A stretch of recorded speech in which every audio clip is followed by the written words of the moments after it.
Samajwadi party की सरकार में बना, नेताजी के समय पर बना, उसका एक्सपेंशन समाजवादी पिछली सरकार में हुआ, चाहे वो आजमगढ़ हो, चित्रकूट हो, मुरादाबाद हो या लखनऊ का जो टर्मिनल बना है।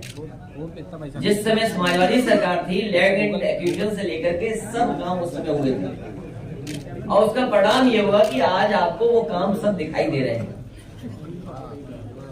ये जो नारा देते हैं सबका साथ सबका विकास, ये सबसे ज्यादा झूठ है। सबका साथ कहाँ दिखाई दे रहा है? सबका साथ कहाँ दिखाई दे रहा है? सबका विकास कहाँ दिखाई दे रहा है? सबका विश्वास कहाँ है? इससे ज्यादा झूठा नारा और क्या हो सकता है? इसीलिए ये चुनाव संविधान बचाने का है। बाबा साहब भीमराव अम्बेडकर जी का संविधान दिया, उसको बचाने का है। लोकतंत्र बचाने का है। डॉक्टर राम मनोहर लोहिया ने जो समाजवादी सपना देखा, उसको बचाने का है। नेताजी ने जो रास्ता दिखाया, किसान, गरीब, अल्पसंख्यक मुसलमान भाइयों का, उनका हक और सम्मान बचाने का चुनाव। सर आपने इसलिए एक तरफ जनता खड़ी होगी और दूसरी तरफ थोड़े से भाजपा खड़े दिखाई। सर आपने जो 3 प्रत्याशी घोषित किए हैं, भाजपा का कहना है कि असली पीडीए उनके पास है जो 7 कैंडिडेट उन्होंने घोषित किए हैं। कम से कम पीडीए में तो आ गए वो। पीडीए तो उनके मुंह से निकलने लगा। कम से कम पीडीए तो मुंह से निकलने लगा। उस जो बीजेपी में है वो नकली पीडीए है। कल भी मैंने कहा था, कई बार कहा, सदन में कहा और फिर कहता हूं मैं, जो लोग 46 में 56 की बात कहते थे, आज बताएं कि वाइस चांसलर्स जो अपॉइंट हुए वो कितने हुए पीडीए, और वाइस चांसलर्स ने जो अपॉइंट किए हैं उसमें पीडीए कितने हैं, जिलों में पीडीए कितने हैं, जिलों की अधिकारियों की पोस्टिंग में कितना पीडीए है। ये सबसे बड़ी यूनिवर्सिटी थी, कलाम साहब के नाम पर बनी थी, टेक्निकल यूनिवर्सिटी। उसने बताओ डायरेक्टर्स कितने पीडीए के हैं। तो भारतीय जनता पार्टी पीडीए का केवल वोट लेना जानती है, लेकिन उनको हक सम्मान नहीं दिलाना चाहती। भारतीय जनता पार्टी जानती है कि 60 लाख बच्चों के भविष्य से खिलवाड़ किया उन्होंने, और मैंने वो गणित कई बार समझाया, फिर समझाता हूं मैं आपको, कि अगर उनके माता पिता को जोड़ लें और जिस अभ्यर्थी ने परीक्षा लिखी थी हम उसको जोड़ लें, तो अगर हम 3 लोग जोड़ लें और 60 लाख लोगों का भविष्य इन्होंने अंधकार में किया, तो 60 लाख गुणा 3, 1 करोड़ 80 लाख, और 1 करोड़ 80 लाख अगर हम भाग दे देंगे 80 लोकसभाओं, तो 2,25,000 वोट इनके कम हो गए हर लोकसभा में। ये घबराहट है। सोचिए कि हर लोकसभा में भारतीय जनता पार्टी के 2,25,000 वोट कम हुए हैं। और जो लोग किसान की आय दोगुनी की बात कर रहे थे, क्या आय दोगुनी हो गई? तो ये तमाम सवाल है जिसका जवाब भारतीय जनता पार्टी के पास। पसमानदा मुस्लिम समाज के जो प्रमुख हैं, उन्होंने कल कहा कि समाजवादी पार्टी और इंडिया गठबंधन को वोट करेंगे, जबकि भाजपा पसमानदा की ही बात कर रही है। आप इन चीजों को बांटिए मत। पूरे देश की जनता और खासकर उत्तर प्रदेश की जनता, उत्तर प्रदेश की जनता स्वागत भी अच्छा करती है और इस बार विदाई भी बहुत अच्छी करेगी। सर आप कह रहे हैं बीजेपी का वोट कटा है, लेकिन वो कह रही है 400 पार आएगा। वो आप सुन नहीं पा रहे ढंग से। वो 400 पार नहीं कह रहे हैं, वो कह रहे हैं 400 हार। आप सुनने में क्यों गलती करते हैं? इलेक्टोरल बॉन्ड पे क्या कहेंगे सर? हमें कम मिला, ज्यादा मिलता। सर एसबीआई ने 2 तक की तारीख मांगी थी, सुप्रीम कोर्ट ने रिजेक्ट करके कल की डेडलाइन दी एसबीआई को। क्या देखिए इलेक्शन, मुझे खुशी है इस बात की, मुझे पूरे देश की जनता को इस बात की खुशी है कि सुप्रीम कोर्ट के माध्यम से कम वो सूची आ जाएगी, जिस सूची में ये पता लग जाएगा कि इलेक्टोरल बॉन्ड्स किन्होंने दिए हैं। अब सवाल ये है कि वो सार्वजनिक होगा कि नहीं होगा, हम और आप जान पाएंगे कि नहीं जान पाएंगे। बीजेपी तो जानती है कि उसे कहां से चंदा मिला है, या हमें चंदा मिला हो तो हमें तो पता है कि कहां से चंदा मिला है।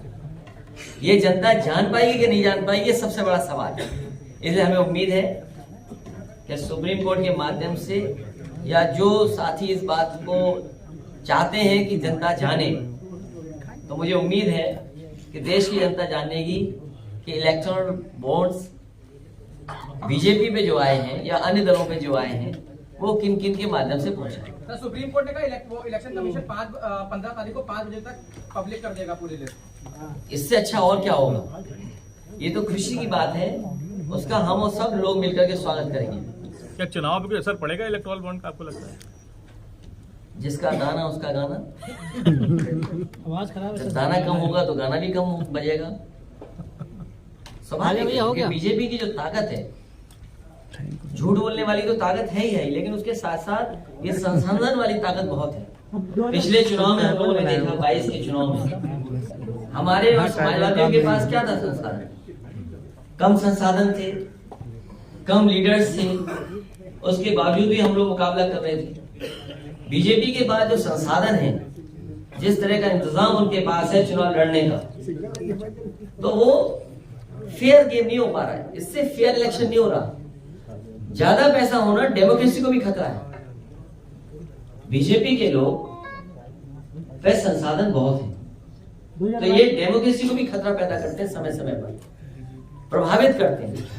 और सोचिए क्या कहते हैं कि हम दुनिया की 5वीं अर्थव्यवस्था बन गए हैं, विश्व गुरु बन गए हैं, विकसित भारत बनाना चाहते हैं, 80 करोड़ लोगों को राशन दे रहे हैं और 90% लड़का पढ़ा लिखा बेरोजगार है।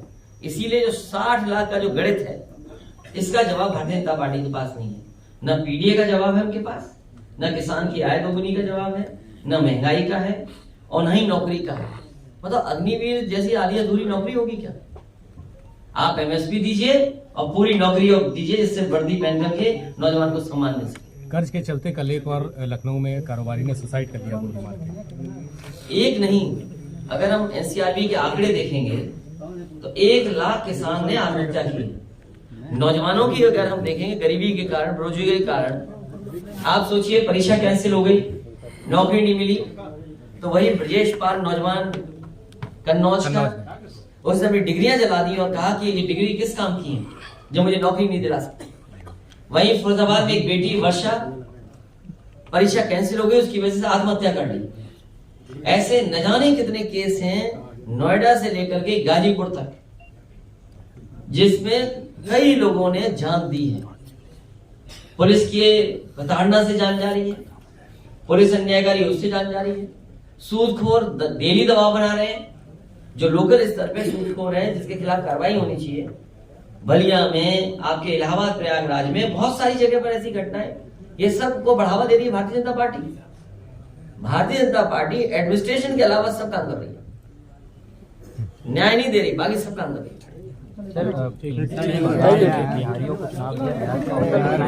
बीजेपी आरोप लगा रही है आउटसाइडर बनाए, क्या अब अरे कोई देखिए, इंडिया गठबंधन में से अब साथ में, क्योंकि आप लोग बैठक में हिस्सा थे, अब अगर टीएमसी अकेले देखिए बाहरी, और ये सवाल लोकसभा चुनाव में नहीं होता है। मैं आपसे कहना चाहता हूँ, बाहरी सवाल नहीं उठाया जा सकता लोकसभा चुनाव में।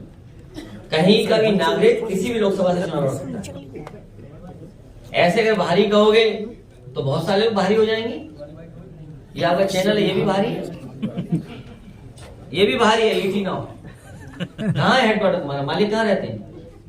तो वो बाहरी हुआ ना चैनल। तो अपनी अपनी परिभाषा मत बनाइए, कोई बाहरी नहीं होता है। अब दूसरे प्रदेश के लोग आपके प्रदेश में चुनाव लड़ रहे तो बाहरी है क्या? तो ये बताइए बाहरी है क्या? आप बताओ, क्या प्रधानमंत्री जी बाहरी है? इसका जवाब नहीं है आपके पास, क्योंकि आप जवाब देना नहीं चाहते। इससे जवाब देने से कोई लाभ नहीं मिलेगा।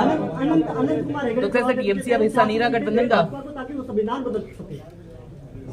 ये जनता जान रही है और पूरे देश की गरीब जनता जानती है कि भारतीय जनता पार्टी इस बार सरकार में आ गई तो बाबा साहब भीमराव अम्बेडकर जी का दिया हुआ संविधान खत्म हो जाएगा, संविधान खत्म होगा, लोकतंत्र खत्म होगा और किसानों का हक छीन लिया जाएगा। सोचिए, किसान दिन भर मेहनत करता है, उसकी आय नहीं बढ़ पाई, उसमें कर्ज है। बीजेपी हटेगी तो किसानों का भी कर्ज हट जाएगा।